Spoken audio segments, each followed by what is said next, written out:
Olá, bem-vindo ao canal Vivendo pela Fé. Hoje vamos explorar uma questão controversa. Será que Isaías 14 e Ezequiel 28 realmente falam sobre a queda de um anjo chamado Lúcifer do céu? Muita gente acredita que esses textos bíblicos se referem à queda de Satanás. Mas será que é isso mesmo que as Escrituras dizem? Vamos analisar esses textos para entender o que realmente está sendo dito. Antes de começarmos, quero convidar você a se inscrever no canal e ativar o sininho para não perder nenhum dos nossos próximos vídeos. Se você gosta de explorar a Bíblia, este é o lugar certo para você. Curta o vídeo e compartilhe com seus amigos para que mais pessoas possam entender as verdades das Escrituras.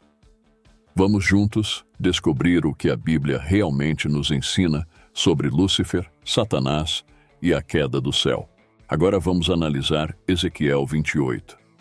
Este capítulo é uma lamentação sobre o rei de Tiro, um governante conhecido por seu orgulho e riqueza excessiva. Assim como Isaías 14, o texto utiliza uma linguagem poética e simbólica para descrever o rei. Ele é comparado a um querubim no Éden, cheio de beleza e sabedoria, que foi lançado por terra, devido ao seu orgulho e corrupção. O uso de imagens grandiosas como querubim e Éden é uma forma de expressar o quão elevado o rei de Tiro se via antes de sua queda. No entanto, é importante notar que Ezequiel está falando metaforicamente sobre o rei humano de Tiro, não sobre um ser celestial ou um anjo caído. Assim como em Isaías 14, não há nenhuma referência direta a Satanás ou a um anjo chamado Lúcifer.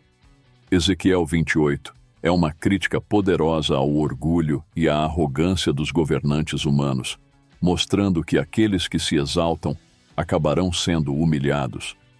Compreender o contexto histórico e literário é fundamental para interpretar corretamente essas passagens e evitar confusões comuns sobre o tema.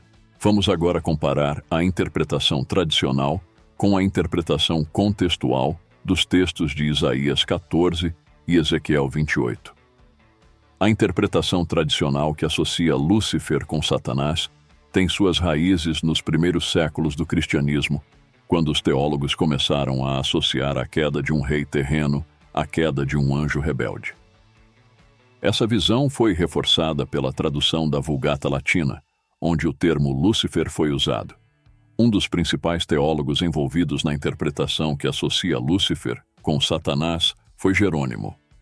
Ele foi o tradutor da Vulgata Latina, a versão da Bíblia que se tornou a tradução oficial da Igreja Católica Romana. No século IV, ao traduzir Isaías 14:12, Jerônimo escolheu usar a palavra Lucifer, que em latim significa portador da luz, ou estrela da manhã, para traduzir o termo hebraico Helel. Essa palavra hebraica se refere metaforicamente ao rei da Babilônia como uma estrela brilhante que cai do céu.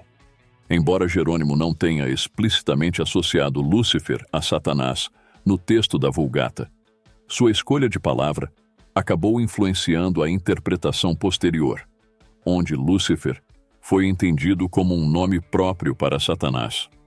Isso ocorreu principalmente durante a Idade Média, quando a identificação de Lúcifer como um anjo caído e como Satanás começou a ser desenvolvida em escritos teológicos e interpretativos, influenciando a tradição cristã subsequente. Portanto, Jerônimo desempenhou um papel indireto nessa associação devido à sua tradução. Mas a interpretação que solidificou Lúcifer como Satanás evoluiu ao longo de séculos e não se originou exclusivamente com ele.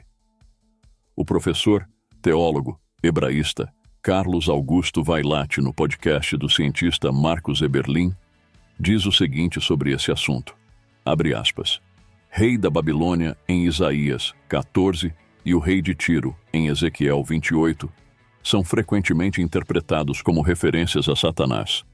Mas o texto bíblico hebraico é muito claro.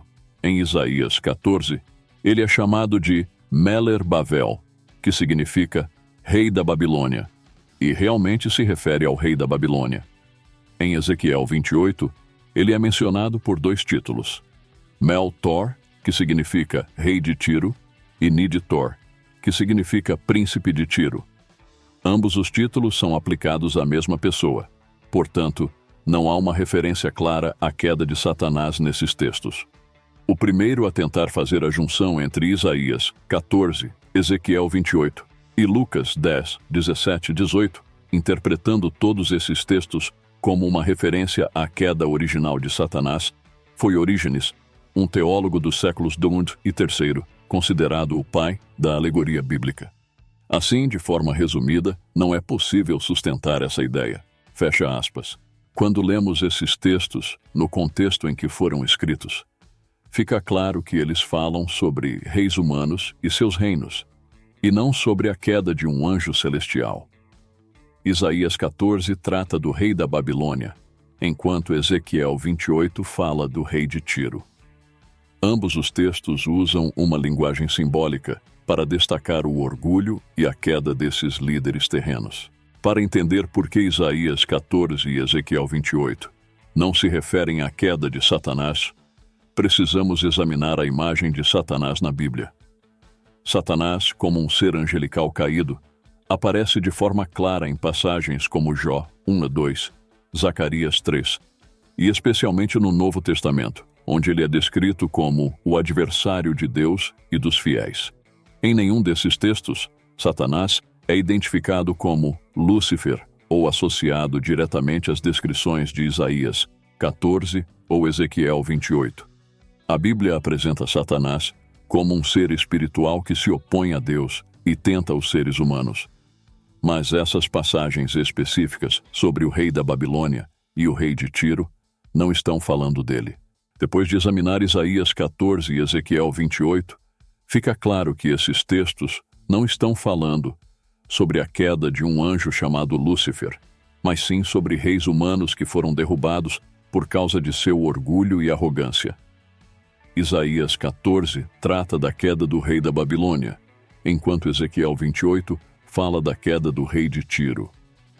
Ambos os textos usam linguagem simbólica para destacar a punição divina sobre esses líderes. Essas passagens nos ensinam sobre a consequência do orgulho e da arrogância e sobre a justiça de Deus em lidar com líderes que se exaltam acima de sua vontade. Se você aprendeu algo novo hoje sobre Isaías 14 e Ezequiel 28, e como esses textos não se referem à queda de um anjo chamado Lúcifer, mas sim ao orgulho e queda de reis humanos, não se esqueça de curtir este vídeo e compartilhar com seus amigos e familiares. Sua opinião é muito importante para nós. Deixe um comentário abaixo sobre o que você achou mais interessante ou sobre qualquer dúvida que tenha. Queremos ouvir de você. Se ainda não é inscrito no canal, inscreva-se agora e ative o sininho para não perder nenhum dos nossos próximos vídeos, onde continuaremos a explorar temas bíblicos. Muito obrigado por assistir até o final. Até o próximo vídeo.